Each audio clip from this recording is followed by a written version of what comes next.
On behalf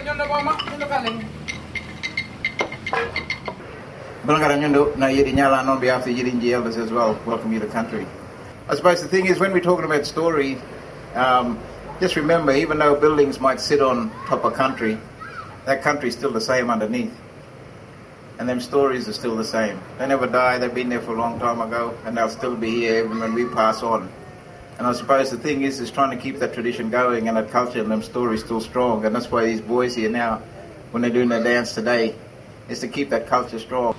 Hey, Yidinji, you know what I mean? Come on, come on!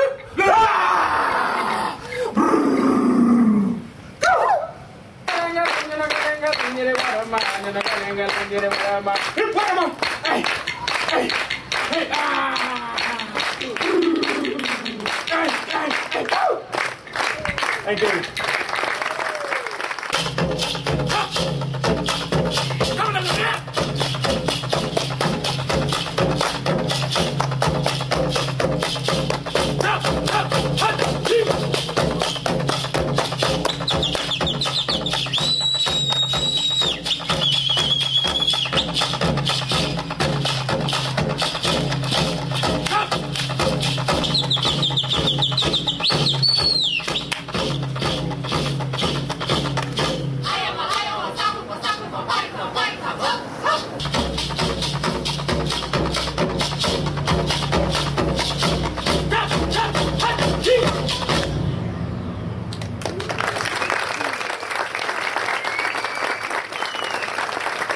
Djumbunji Press has been designed for the whole community to be able to come and make fine art prints. Through the studio we'll work with artists during workshops, like we've done just recently with the 4 Mile Mob and the Yarrabah artists, where we've commissioned them to come in and work with us in a workshop environment, and they create a whole load of plates. KickArts then works with Diane, our fine art printmaker, to do a whole load of colour proofs from those plates, and then we select from the colour proofs the works that will be published. The works that will be published will then be distributed through KickArts Shop, online, through touring exhibitions and other commercial galleries who sell works on paper, and we will be wholesaling them to those commercial galleries.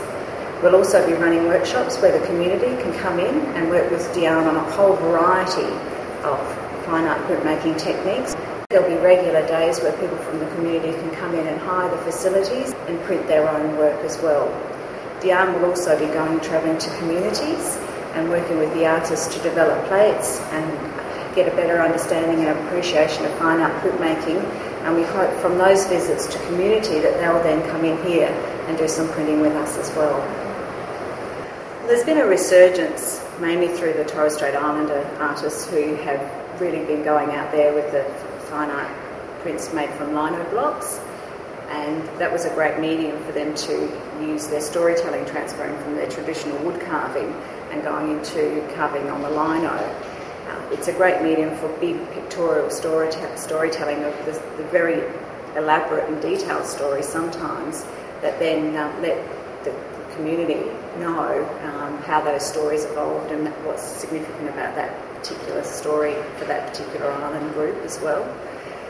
So there's been a big movement with those artists coming through TAFE here in Cairns, and then some of them studying at the university in Canberra, which has been fantastic.